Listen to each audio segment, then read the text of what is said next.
오늘 우리가 볼 하나님 말씀은 베드로전서 2장 18절에서 25절입니다. 베드로전서 2장 18절에서 25절 말씀 가지고 9번째 강의할 건데 오늘 다 할 수 있을지 아니면 뒷부분은 조금 생략할지 모르겠지만 우리 한번 하나님 말씀에 깊이 들어가도록 하겠습니다. 자, 그러면은 18절 말씀부터 우리 한 목소리로 합독하십시다. 사환들아, 범사에 두려워함으로 죄인들에게 순종하되 선하고 관용하는 자들에게만 아니라 또한 까다로운 자들에게도 그리하라. 부당하게 고난을 받아도 하나님을 생각함으로 슬픔을 참으면 이름 아름다우나 죄가 있어 매를 맞고 참으면 무슨 칭찬이 있으리요. 그러나 선을 행함으로 고난을 받고 참으면 이는 하나님 앞에 아름다우니라. 이를 위하여 너희가 부르심을 받았으니 그리스도도 너희를 위하여 고난을 받으사 너희에게 본을 끼쳐 그 자취를 따라오게 하려 하셨느니라. 그는 죄를 범하지 아니하시고 그 입에 거짓도 없으시며 욕을 당하시되 맞대어 욕하지 아니하시고 고난을 당하시되 위협하지 아니하시고 오직 공의로 심판하시는 이에게 부탁하시며 친히 나무에 달려 그 몸으로 우리 죄를 담당하셨으니 이는 우리로 죄에 대하여 죽고 의에 대하여 살게 하려 하심이라. 그가 채찍에 맞음으로 너희는 나음을 입었나니 너희가 전에는 양과 같이 길을 잃었더니 이제는 너희 영혼의 목자와 감독 되신 이에게 돌아왔느니라. 아멘. 결국은 돌아가야 되죠. 주님 앞에 자기 있어야 될 자리에 돌아가야 됩니다. 자, 오늘 말씀을 구조로 설명하면 19절이 오늘 중점적으로 살펴볼 말씀이고 나머지 말씀은 그 한 말씀을 설명하는 구절이라고 보시면 돼요. 그래서 핵심은 19절, 나머지 말씀은 예수님을 들어서 그 19절의 말씀을 설명하는 겁니다. 그러면 왜 예수님을 들어서까지 이 19절을 설명해야 될 필요가 있는가? 그것이 우리 현실의 문제 때문에 그런데요. 이 모든 것들을 오늘 말씀을 통해서 한번 살펴봅시다. 먼저 사환들아 범사에 두려워함으로 18절 시작되지요. 여기서 사환들아 했을 때 이 사환들이 뭔지를 좀 알아야 되는데요. 이 사환은 종이나 하인을 말하는 거예요.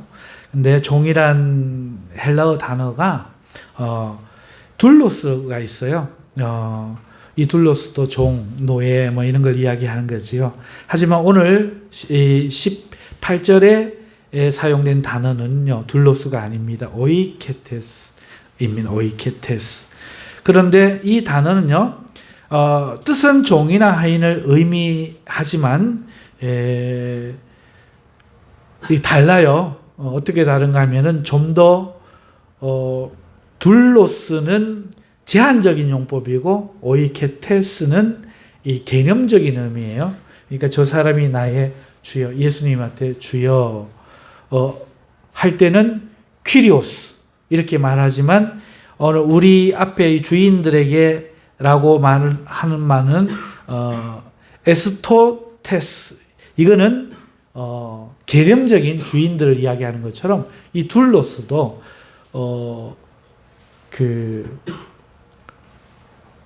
같은 종, 같은 하인, 같은 사람이지만 뭐가 차이가 나는가 하면은 가족과 같은 느낌. 가족과 같은 느낌이 아니고 신분적으로 그 사람의 내가 종이 되어 있는, 노예가 되어 있는, 그리고 그러한 모든 자들을 지칭하는 개념이 함께 있는 말입니다. 하지만 오이케테스는 그러한 같은 동일한 뜻으로 사용되지만 뭔가 좀 더 가족적인 의미. 그래서 한 동일한 권위 아래에 있는 모든 자들, 혹은 한 가장에게 속한 가속들, 그런 사람들 말하는 거예요. 이해가 가시는지 모르겠어요? 자, 그래서 오늘 사용되어진 말은 오이케테스인데 이것은 둘로스, 일반적인 종, 노예, 가족의 의미기보다는 신분을 나타내는 이런 개념의 말이나 실제 그 사람의 종이라고 할 때 둘로스 이런 단어와 다른 단어를 썼다는 거예요. 오이케테스 이거는 아버지가 사장님인데 그 사장님이 운영하는 회사 안에 모든 권속들, 그 다음에 우리 집에 개인적으로 내가 고용하고 있는 내 일을 맡은 사람들, 이런 좀 더 가족 같은 그런 개념.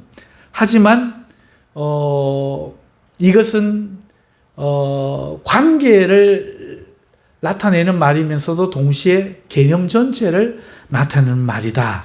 요것부터 잠깐 설명할게요. 좀 어려운 내용인데 이걸 설명해야 될 이유가 있어요. 어떤 사람은 그거 뭐 몰라도 되겠는데 이렇게 하실 수도 있지만 저에겐 굉장히 중요한 내용이고 그래서 설명을 드립니다. 자, 그래서 이런 사람들이죠. 누군가의 밑에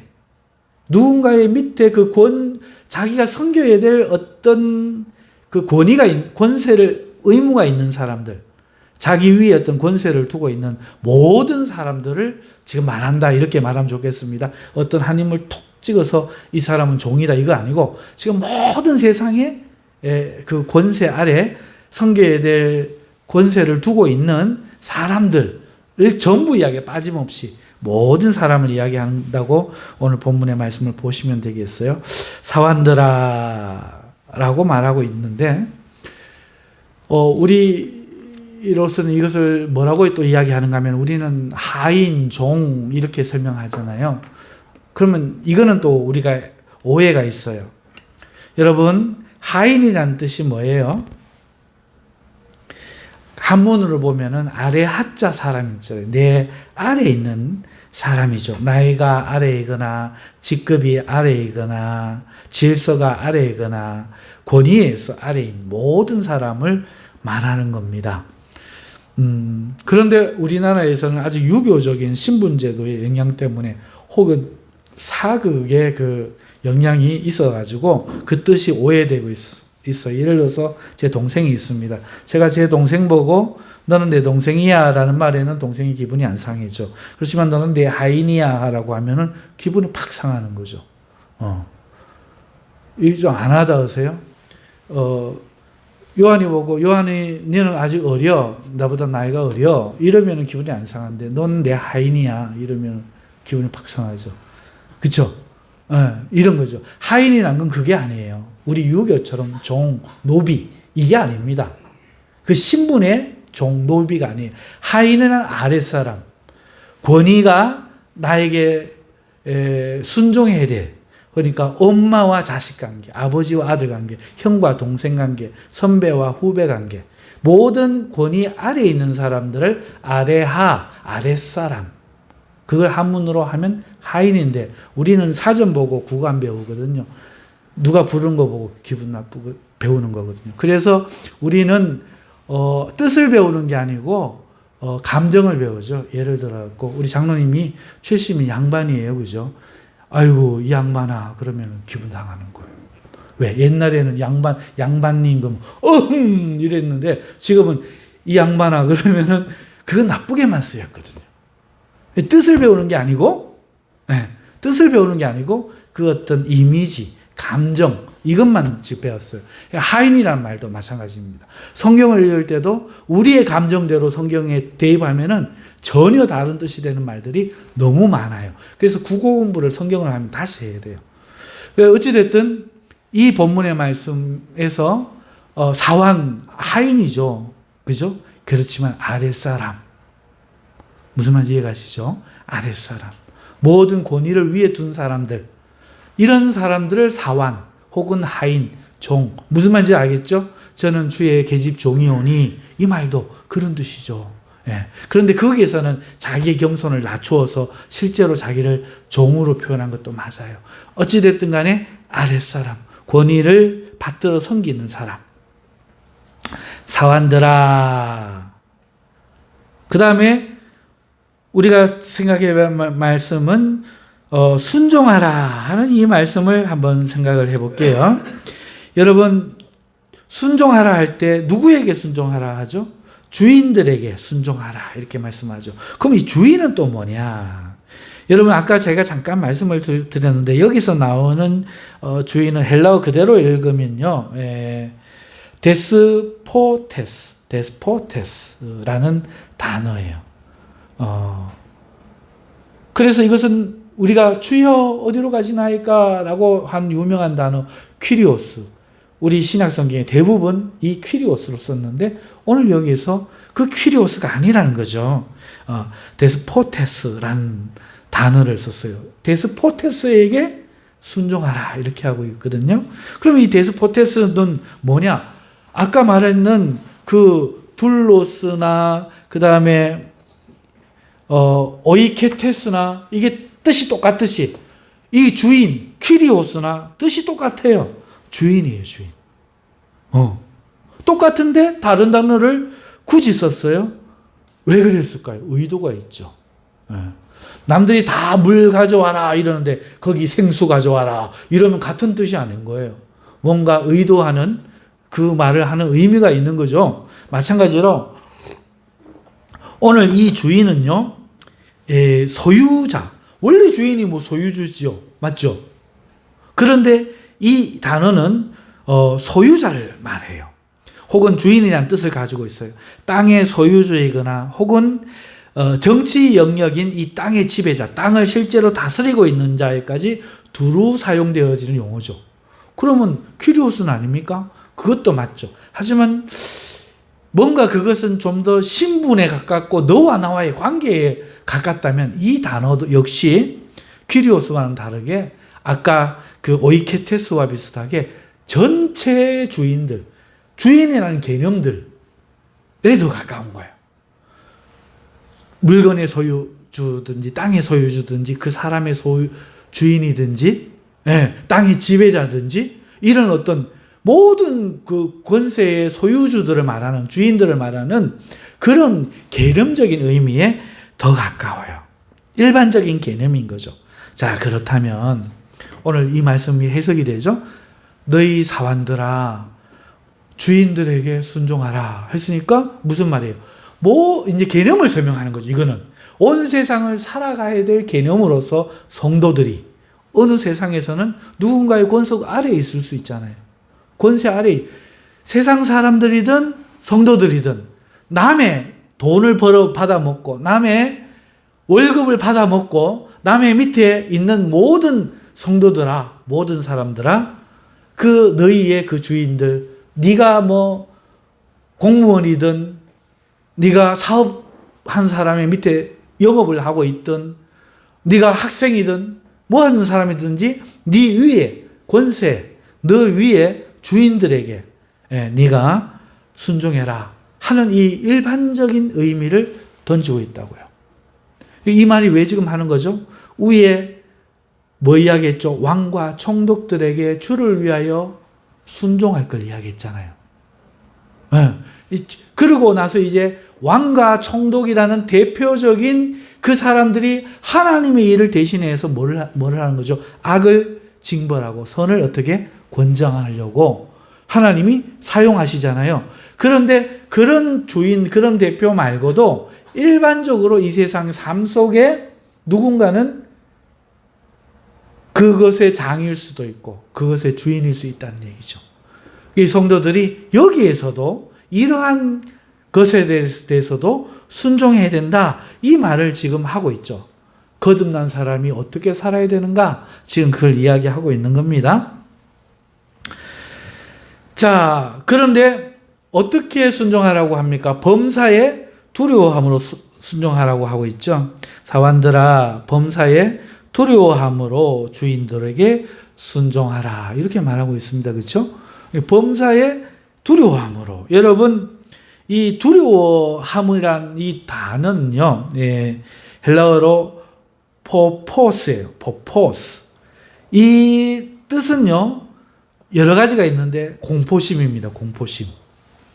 공포심으로 순종하라. 혹은 두려움으로 순종하라. 혹은 놀람이라는 뜻도 있어요.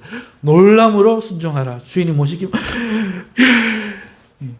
경악이라는 뜻도 있어요. 존경이라는 뜻도 있어요. 경외라는 뜻도 있죠. 이 뜻이 참 많죠. 자, 그 다음에 범사라는 단어는요, 파스라는 부사예요. 그러니까 모든 거죠. 모든 거. 모든 공포, 모든 두려움, 모든 놀람, 모든 경악, 모든 공경, 모든 존경, 모든 경외로 너희의 위에 있는 주인들에게 순종하라 이렇게 이야기하는 거죠. 자, 그런데요. 이 포포스라는 단어를 왜 썼는지 생각을 해보는데 이게 신의 이름이에요. 신의 이름입니다. 헬라 신화에 이 포포스라는 신이 있어요. 아레스라고 하는 신들의 아버지의 아들이죠. 전쟁의 신입니다. 그리고 이 포포스 신을 위하여 봉헌한 그 비문에는요, 순서가 포포스가 제우스 다음이에요. 그리고 모든 신들 앞에 우선하는 신, 가장 권위 있는 신이 포포스고, 그래서 헬라의 알렉산더 대왕이 이 포포스에게 제사를 드리기도 했고요. 300명으로 유명한 영화에 나오는 나라가 뭐죠? 스파르타죠. 그 스파르타의 이 포포스를 위한 신전. 그러니까 그 사람들이 존경하는 신. 전쟁의 신. 그러니까 막 공포스러운 신이야. 전쟁의 신. 이 신은 공포를 자아내는 모습을 또한 하고 있어요. 굉장히 공포스러운 얼굴을 하고 있는 거죠. 자, 이게 성경에 어떻게 사용되었는가 보면 누가복음 1장 12절에 포포스는요, 천사의 출현에 대한 두려움을 표현할 때 사용되었어요. 예를 들어서 세례 요한의 아버지 사가랴가 있잖아요. 이 사가랴 앞에 천사가 나타날 때에 이 사가랴가 보고 놀라며 무서워하니 이때 포포스예요. 그러니까 어떤 신에 대한 경외심, 두려움, 아이고 큰일 났다 하는 이런 마음이죠. 그리고 마태복음 28장 8절에서도 그 여자들이 무서움과 큰 기쁨으로 무덤을 빨리 떠나 제자들에게 알게 하려고 다름질할세라고 해요. 이 부활의 이 주님을 발견한 이 놀라움, 이 경외스러움, 이 엄청난 것, 이것에 그 포포스 단어가 실제로 사용되고 있어요. 그러니까 이 무슨 말인 줄 알겠죠? 여기 주인이 있어요. 나도 잘 태어났으면 나도 참 그렇긴데 이게 아니에요. 엎드려지는 듯한 마음. 예, 알겠습니다 하는 마음. 이런 두려움으로써 순종하라라고 하고 있는 거예요. 그리고 순종하라 하는 이 단어는 우리 아마 좀 번역에 약간의 미스가 아닌가 싶어요. 우리 식으로밖에 이해 안 가죠. 그죠? 야, 저기 소금 뿌려. 그러면은 우리 뜻은 뭐예요? 우리 뜻은 뭐예요? 아이고 재수 없다. 이거잖아요. 그런데 저 남만이라든지 저 중국 저 아래 베트남 저 윗지방 그 사이에 아열대 쪽의 사람들은요, 밀림이나 어디 여행을 하다 갑자기 죽으면요, 시체를 보존하기 위해서요, 금가게에 맞먹는 소금을 뿌렸어요. 염장을 한 거죠. 왜 그랬는가 하면은 시체에 대한 예우예요. 금보다 귀한 것들을 뿌려갖고 가족들에게 돌아갈 수 있도록 부패를 가능하면 막은 거죠. 소금 뿌려라는 완전히 다른 의미죠. 예. 여러분, 우리 한국 이 목사님들이 해석을 이렇게 번역을 하려고 딱 볼 때, 그 회사 사장님에게, 예, 경악스러움으로 순종해라, 복종해라 이 말이 안 어울리니까 순종해라. 주인에게 이렇게 바꾼 거죠. 사환들아, 사완. 이거 뭔가 둘로스 그러면 당연히 종으로 해석했을 텐데. 그렇게 해석하기도 또 뭐 그래. 그래서 이제 목사님들이 이 헬라어를 연구하다가, 이거는 종이라는 말보다는 사환 정도로 해석하는 게 옳겠고, 세상에서의 직장의 어떤 개념에 가깝겠구나. 여기까지는 해석이 돼서 사환으로 번역을 한 거예요. 그리고, 그 다음에, 뭐라고 번역을 했는가요? 다르게 번역할 게 없어서 이 두려워함으로, 놀랍으로 순종해라. 뭐 말이 안 되잖아요. 경외함으로 뭔가 말이 안 되잖아요. 그러니까 없는 말을 가져올 수는 없고, 있는 말 중에 공포심으로 그렇게 해도 못하겠고, 두려움으로 사완들아. 관계를 보니까 그런 직장의 상사니까 사완들아, 두려움으로. 딴 말은 또 못 가져오잖아. 두려움으로. 그 다음에 복종해라. 또 이상하잖아. 주종관계가 아닌데, 돈 받아먹고 사는, 언제든지 돌아설 수 있는 사람인데, 그러니까 복종하라까지는 이게 좀 이상하다 그래갖고 순종하라 이렇게 해놓은 건데, 제가 오늘을 자세히 설명한 이유가 이제 느껴지시죠? 왜 같은 둘로스 오이케테스, 왜 같은 단어인 퀴리오스와 지금 데스포테스라는 단어를 굳이 베드로 사도가, 성령에 충만한 사도가 다르게 쓰고 있느냐. 이게 그 뜻에서 제가 자세하게 설명하는 거예요. 그럼 이제 이해가 확 가는 거죠. 이런 의미였구나. 모든 그리스도 하나님의 부르심을 받고 선택받아 하나님의 말씀의 씨로 거듭 중생내에서 영적인 유아가 하나님의 신령한 젖을 먹고 예수 그리스도의 장성한 분량까지 자라가는데, 자기의 정체성으로 자기가 누군가를 곰곰이 생각해보고 그리스도의 집으로 지어져 가야 될 너희들은 이 세상에서 세상 사람들과도 너희가 사는 삶이 달라야 되는데, 그 사람들이 먼저 너희가 욕하는 거 있다, 너희가 탈세상적이다, 세상에 대해서 반항적이다 이렇게 말하니까, 그러지 말고 세상의 왕이나 총독이나 권세자들에게 너희가 주를 위해서 순종함으로써 세상 사람들의 무지한 말을 막아라, 이 이야기하고 나서 지금 이야기하는 거죠. 너희가 직장 생활에서도. 그러니까 이것은 성도의 모습이라는 거죠. 성도가 이 세상에서 직장 생활을 할 때 어떻게 해야 되느냐, 이렇게 해야 된다는 거죠. 복종하라는 거예요. 자, 여러분, 그러면 오늘 시대상은 어때요? 사장님이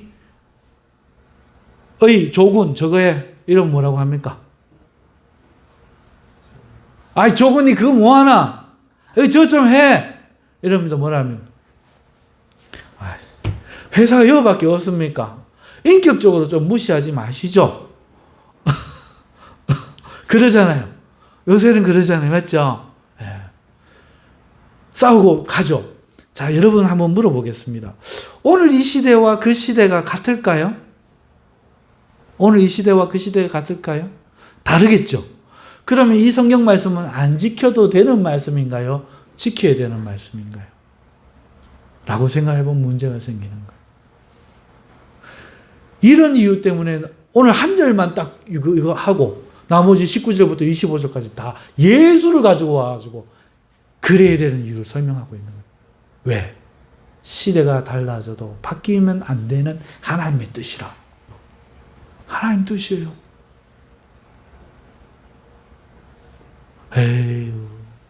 옛날에 머리에 사도 바울이 모자에 쓰라고 했는데 지금은 머리에 못 쓰고 예배드리는 여자가 어디 있습니까? 그거 시대착오적인 말씀이죠. 옛날에 여자는 집에 가서 남자들에게 배우라 그랬는데 그거 시대착오적인 말씀이죠. 여러분 그렇습니까? 여러분 성경 그렇게 보십니까?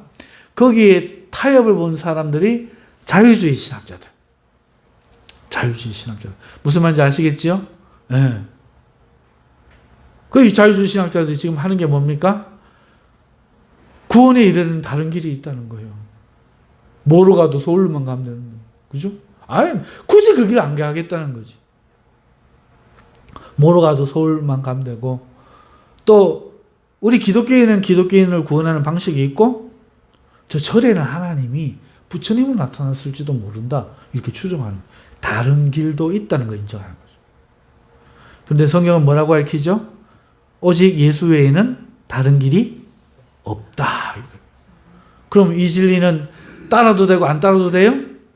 만약에 오늘 주인을 만만하게 보고 주인이 볼 때, 아, 저 왜 카는, 이러면 우리 신앙적으로 이 말씀을 딱 놓고 보면 우리는 어떻게 돼요? 말씀을 어기는 사람이 되는 거죠. 다시 말씀드리지만 이 시대는요, 옛날하고 완전히 다릅니다. 그럼 우리는 선택받고 있습니다. 성경이 말한 대로 살아야 할 것인가? 시대가 사는 대로 이해를 가지고 살 건가? 여러분, 어느 게 편해요? 오늘 이 시대에 따라가는 게 편하죠. 아멘? 안 그렇습니까? 네. 우리는 이 시대에 따라가는 게 편해요. 그러면 하나님하고는 어떻게 되죠? 멀어지죠. 이게 오늘날 우리의 영성이 떨어지는 이유예요. 하나님의 말씀을 직접적으로 수행하고 순종하지 않기 때문에 그렇죠.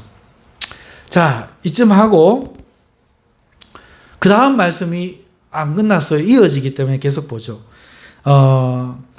사환들아 범사에 두려워함으로 주인들에게 순종하되 선하고 관용하는 자들에게만 아니라 또한 까다로운 자들에게도 그리하라. 이렇게 말씀하고 있습니다. 이제 그 후반부 말씀을 보십시다. 관용하는 자들에게만 할 때 이 관용한라는 뜻은 에피에이케스라는 단어예요. 에피에이케스. 이 단어는요, 온순한 뜻이 온순한 혹은 온화한 혹은 순한 혹은 온유한 혹은 친절한 혹은 참을성 있는 혹은 관용하는 이런 많은 의미를 갖고 있어요. 주인이, 내 상사의 사장님이 사람이 온순해, 성격이 온순해. 온순한 것은 순한 거 이야기한 거잖아요. 그죠? 온화하는 뭐예요? 사람이 정이 많아. 온화하고 따뜻해. 그리고 우리 사장님이 온유해. 기질 자체가 부드러워. 그리고 우리 사장님이 뭘 하면 친절해. 그리고 우리 사장님이 참을성이 있어. 내가 뭔가 좀 해도 그걸 일일이 말 안 하고 꾹 참아줘요. 참을성이 있어. 그리고 좀 못해도 관용해줘. 이런 뜻을 가지고 있습니까? 그러니까 이런 사람들에게만 이렇게 순종하고, 퍼포스하고 이렇게 하는 게 아니고, 이런 자들에게도 그렇게 하고, 또 어떤 자들에게도 하라? 까다로운 자들. 여기서의 까다로운이라는 말은요, 제 눈이 잘 안 보여요. 스콜리오스. 이 단어는요, 뜻이 무슨 뜻인가 하면 구분이라는 뜻이 이렇게 굽어 있다. 똑바로 있어야 될 게 굽은 걸 말하는. 원래 굽어 있어야 될 걸 이야기하는 게 아니에요. 똑발라야 되는데 이 사람이 굽은 사람이라. 구부러진 혹은 삐뚤어진 혹은 부정직한, 정직하지 않은 이런 뜻이 있어요. 무슨 말인가 하면 이 주인이 어떤 사람인가 하면 까다롭게 내게 뭔가 요구만 하고 막 다 빼먹는다 그러죠? 속을 다 빼먹으려고 들고, 그 다음에 요구만 하고, 약속도 어기는 것. 부정직한, 이런 주인. 소위 말하면 나쁜 오너죠. 이런 사람일 수도 있다. 이런 사람들에게까지 범사의 모든 것 일에 두려워함으로 복종하라고 하나님이 말씀하고 있습니다. 그럼 이 말씀 지킬 수 있나요? 자, 하나님 말씀대로 산다. 난 예수님 믿고 구원받은데 나머지는 안 지킬래. 이게 맞습니까? 예수님이 내 구주심을 믿으니 끝까지 예수님이 말한 모든 것을 내가 지킬래. 이게 맞습니까? 이게 말하면 이 말씀을 지켜야 됩니까? 안 지켜야 됩니까?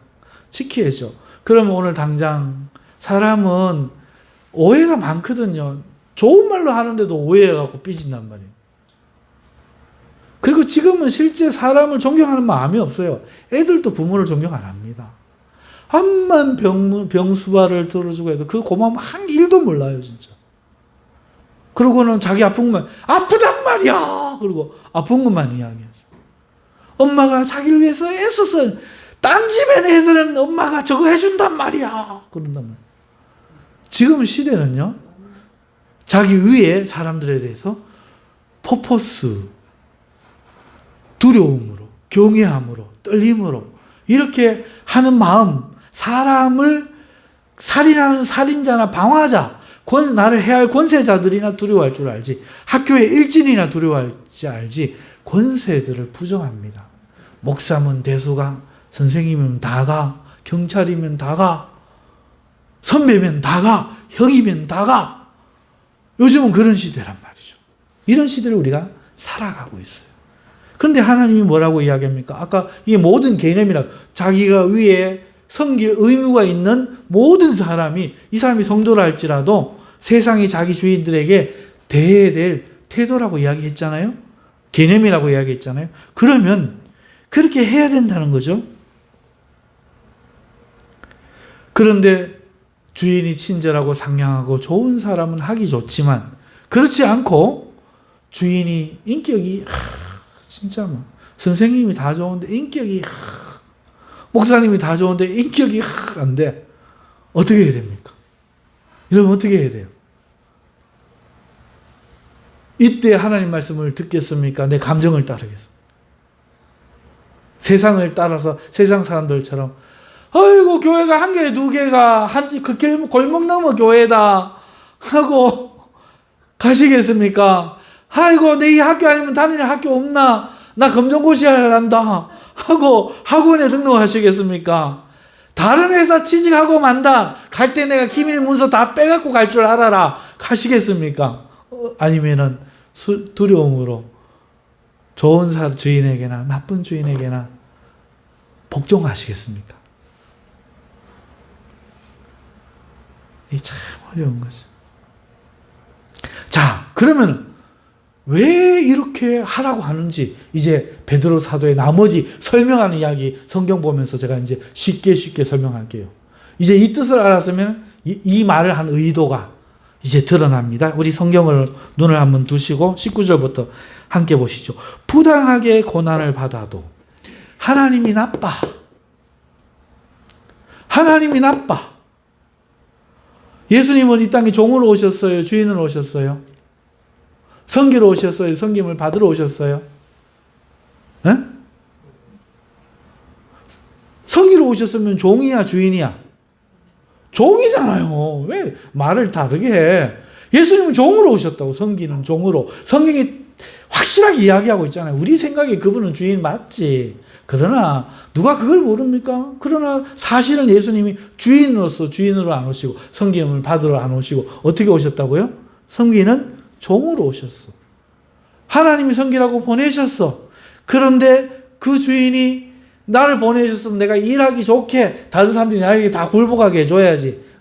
웬걸 박해하고 때리려고 그러고 죽이려고 그러고 욕하고 비난만. 이 주인 좋은 주인이에요? 안 좋은 주인이에요? 하나님이, 예수님 입장에서 안 좋은 주인이죠. 섬기러 지금 종으로 이 땅에 오셨는데 그 사람들이 친절하고 좋아요 까다로운 놈들이에요. 까다로운 부정직한 삐뚤어진 굽은 사람들이잖아요. 지금 그걸 이야기하는 거예요. 하나님이신 예수님도 이 땅에 종으로 와서 섬기실 때에 이걸 말을 이 뜻으로 이해를 해야 돼요. 부당하게 고난을 받아도, 절대 부당한 거죠. 부당하게 고난을 받아도 하나님을 생각함으로 슬픔을 참으면, 예수님이 참으셨는 거예요. 그래서 오늘 우리도 이 땅에서 종으로 살 때에, 섬기는 권세가 있을 때에 목사님이 부당해, 선생님이 부당해, 감독님이 부당해, 부당한 사람이 많아. 사장님이 부당해. 이건 경우가 안 맞아. 틀려. 이러면 안 돼. 사람을 이렇게 인격적으로 안 하면 안 되고 말이 앞뒤가 다르면 안 되지. 부당해. 부당할 때 두 가지 경우가 있다. 고난을 받아도 하나님을 생각하므로 이를 참으면 아름답다. 너희가 이 세상에서 그렇게 하나님 때문에 참으면 아름답다. 그런데 너희가 잘못이 있어서 매를 맞고 그걸 참아주고 매를 맞는데 더 대들다가 큰일 나잖아요. 참아야지. 참으면 무슨 칭찬이 있으리요. 이 무슨 말인가 하면 너희는 이 세상에 어쩔 수 없이 어떤 주인에게 잘못 보이면은 곤욕을 치를 수 있잖아. 그렇죠? 주인이 잘해주는 걸 말하는 거 아니야. 어차피 이 세상을 살아갈 때는 삐뚤어지고 좋은 주인도 있지만 그런 주인도 만나고 그런 세상 살이를 하게 되는 거야. 그때에 너희가 어떤 사람이 되겠냐. 부당한 고난을 받아도, 같은 고난을 받는다고 할 때는 부당한 고난을 받아도 하나님을 생각함으로 참아서 하나님에게 복받는 그런 참는 자가 되겠냐? 아니면 부당합니다 하고 나서겠느냐? 이 말씀이고, 두 번째는 너희가 죄가 있어서 그런 고난을 받는다 하면 그게 어떻게 상이 되겠냐? 그러니까 기양받는 고난이라면 죄를 지어가지고 못해서 책망받고 고난받는 자가 아니라 부당할지라도 하나님 때문에 참는 자가 되어라. 이렇게 말하고 있다는 거죠. 그러나, 자, 이제 20절에 이제 말하지 않은 다음 이야기 나오죠. 그러나 선을 행함으로 고난을 받고 참으면. 자, 이 부당한 주인이 자꾸 약속을 어기고, 지가 무슨 야곱의 삼촌이가 와 그렇게, 거짓말을 약속을 6번이나 7번이나 어기겠노?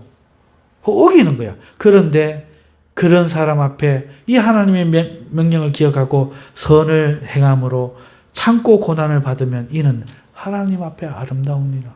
그러니까 결국 뭐예요? 사람 앞에 보여주는 거 내 이익 따라 살지 말고 하나님이 나의 이익이고 하나님 나의 소망이고 하나님이 나의 기쁨이고 하나님 앞에 서서 하나님의 평가를 받는 게 내가 있어야 될 원래 자리 이거라. 그래서 이 하나님을 생각하고 그렇게 고난을 받으면 아름다우니라. 이를 위하여 너희가 부르심을 받은. 뭘 위하여? 이렇게 아름다움을 세상 사람들은 저마다 도모해. 저거 우리가 왕으로 세웠더니 저거 안 되겠다. 우리 야야야 이래가지고 저거 왕 제게 보고 우리 세자 세워갖고 우리 마음대로 하고 먹고 살자. 이러가지고 반역을 일으키는 이 세상. 어릴 때는 말을 들었다가 크면 어른이 됐다고 자기 마음대로 어머니도 이제는 내 말 들어있어. 아버지도 내 말 들어있어 하는 그 아들처럼 이런 이 세상. 아름답지 못한 이 세상에서 이렇게 권위에 순종하는 하나님의 아름다운 이 법을 위해 살라고 너희가 부르심을 받았다. 이게 부르신 목적이다. 그러니까 이렇게 안 산 사람은 부른 목적대로 안 사는 거야. 그리스도도 너희를 위하여 고난을 받으사. 다시 이야기하죠. 그리스도도 너희를 위해 고난받았다. 안 받아도 될 고난을 너희를 위해 받았다. 너희에게 본을 끼쳐. 본이 뭐예요? 모델. 이렇게 해야 되는 예시. 그 본을 끼쳐 그 자취를 따라 오게 하려 하셨느니라. 베드로 사도가 지금 뭐가 이렇게 하라고 지금 따라오게 하셨다. 불러주셨다 이야기잖아요. 22절 가면 그는 죄를 범하지 않아. 그가 잘못이 있어서 그런 거 아니잖아요. 그는 잘못이 없고 그 입에 거짓도 없으시며 23절에 욕을 당하시되 맞대어 욕하지. 그러니까 부당한 말을 듣고 막 그런 모욕을 받아도 맞대어 욕하지 않으셨다. 사장님, 내가 한 게 얼만데 사장님 나한테 이럽니까? 이러고 그러지 않는다는 거예요. 너희도 그 길을 따라오라고 지금 부르고 계신다. 고난을 당하시되 위협, 내가 가만두는가 봐라. 천사 불러갖고 죽여뿐대. 안 그러시네. 내가 오직 공의로 심판하시는 이에게 부탁하시며. 무슨 말입니까? 사람하고 그 주인하고 싸우는 게 아니라, 왜? 주인한테 그렇게 하는 거는 하나님 뜻이니까. 하나님 뜻에 따라서 제가 부당하지만 참고 있는 거 하나님 아시죠? 이렇게 하나님에게만 부탁하시며 친히 나무에 달려 자기가 끝장나는 그 순간까지도 친히 나무에 달려 그 몸으로 우리 죄를 자기 할 일만 다 하셨다. 오늘 성도가 이 세상을 살면서 이 하나님 말씀대로 하니까 주인이 그것도 모르고 더 부당하게 하고 막 그럴 수도 있어요. 이용해 먹을 수도 있어요. 하지만 그 주인 보고 하는 게 아니야. 누구 보고 하는 거예요? 하나님을 보고 참음으로 우리가 할 때에 우리가 희생을 당하지만 하나님 앞에만 기도하며 자기 해야 할 일만 하는 거예요. 이는 우리로 죄에 대하여는 죽고, 이게 그렇지 않는 게 죄라 이거야. 죄성이 있어. 니깡 내깡 뭐가 다른데? 목사랑 나랑 뭐가 다른데? 장로님하고 나하고 뭐가 다른데? 선생님하고 나하고 뭐 다른데? 이게 죄 때문이에요. 이 죄에 대하여는 죽고 의에 그럼에도 불구하고 순종하는 이게 의의한가? 예수님이 의라는 거야. 이 의에 대하여 살게 하려 하심이라. 이러려고 그가 채찍에 맞음으로 너희는 나음을 얻었나니. 너희가 전에는 양과 같이 길을 잃었더니. 그러니까 그렇지 않고 주인을 섬기지 않고 복종하지 않고 살아가는 그 길은 너희가 양과 같이 길을 잃었던 길이야. 이제는 너희 영혼의 목자와 감독 되신 이에게 돌아왔다. 이제는 예수님처럼 살아가야 된다. 이 말을 하는 거예요. 이거는 신앙이 아니고 난 구원만 받으면 돼요. 그게 없다니까. 내가 뿌리는 튼튼한 어떤 물풀의 나무 뿌리야. 막 어디서도 살 수도 뽑아놓고 나무는 보니까 참나무 기둥이 좋네. 그리고 가지는 보니까 소나무 가지가 휘영청 어거지게 좋아. 잎은 보니까 소나무 잎이 너무 적고 하니까 활엽수 잎이 좋겠어. 열매는 뭐 잣나무 같은 거 쪼매난 거, 귀하지도 않은 거, 고마 아름다운 수박 맺을래. 이런 나무 보셨어요? 그럴 수 없는 거죠. 마찬가지로 오늘 우리도 그럴 수 없습니다.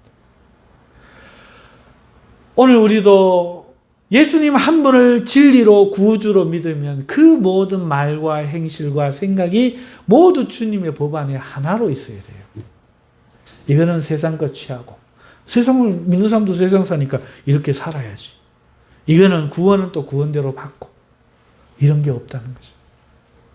오직 하나님의 법 안에 들어가면 오직 하나님의 법으로만 살기로 요구받고 있다. 아멘. 아멘. 그러니까 우리는 끊임없이 말씀으로 나를 경책하며 주의 말씀대로 살아가야 되는 거죠. 이거를 예수님을 본을 통해서 우리가 정말 너그럽고 관용적인 그런 주인뿐만 아니라 좋은 주인뿐만 아니라 이 세상 주인들에게 좋은 선생님 아니라 나쁜 선생님에게 좋은 사장 아니라 나쁜 사장님에게 우리는 누구에게라도 우리는 뭐를 보여야 돼? 예수님을 보여줘야 돼. 이 말이 그 말이잖아. 그래야 이 세상에 하나님의 아름다움이 드러나. 삶은 그리스도인처럼 살아야 돼. 뺀질을 해갖고 눈치만 보고 막 가는 척만 하고 막 말은 또 얼마나 많고 교회 가는 건 또 얼마나 막 교회 회사 일은 그렇게 하지도 않고 이러고 있으면 세상 사람들이 아우 저 기독교 저 이런다니까요. 뺀질뺀질한 것들 주댕이만 산 것들 이런다니까요. 그 무식한 말을 막으려고.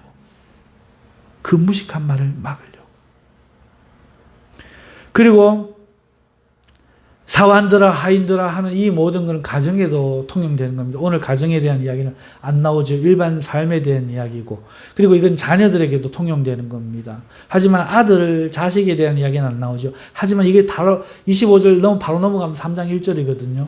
그런데 그 다음 절에 뭐가 나오는가 하면 이와 같이 아내들이여 남편에게 어떻게 하라? 이렇게 해라. 이 원리가 적용된다 이거. 자식 이야기 없어도 자식도 마찬가지. 아버지 어머니 권위에 두려움으로 때려서가 아니야. 두려워할 줄을 알아야 돼요. 감사한 줄을 알아야 돼요. 당연하게 여기면 안 돼요. 엄마 아빠가 나에게 당연히 해줄 의무가 없어요. 사랑으로 해주는 거예요. 한마디 한 말씀 하시면 그거를 눈물을 흘리면서도 지키려고 애를 써요. 세상 주인에게 이렇게 해야 될 정도면 부모님에게 말을 할 필요가 없죠. 그러니까 이와 같이 아내들이요 나오는 거예요. 자식들은 없어요. 왜? 그건 당연하니까. 자, 하나님의 택함, 거듭남, 영혼의 장성 이 사람들이 이제 살아가면서 이 세상에 대해서 어떻게 살아가야 될지를 우리는 몇 주에 걸쳐서 지금 보고 있죠. 세상의 왕이나 총독뿐만 아니라 오늘 우리는 직장생활, 선후배 여러 가지 뭐 그런 것들이 있다면 그때 오늘 우리는 어떤 모습을 보여야 되느냐.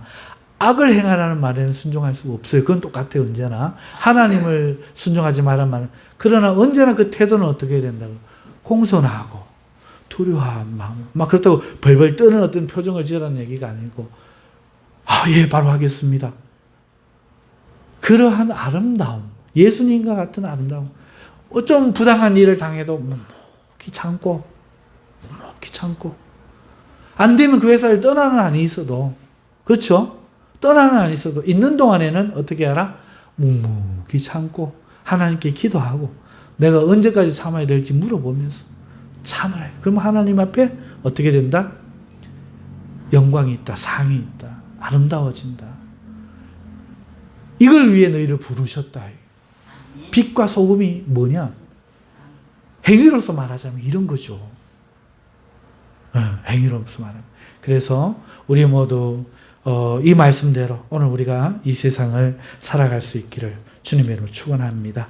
기도하겠습니다. 하나님 아버지 감사합니다. 말씀에 잘 이해되게 하시고 깊이 뿌리 박혀 실천할 수 있는 저희들 되어서 하나님께 영광 돌리게 하여 주시고 세상 사람들에게 칭찬받는 성도들 되게 하여 주시옵소서. 예수님 이름으로 기도합니다. 아멘.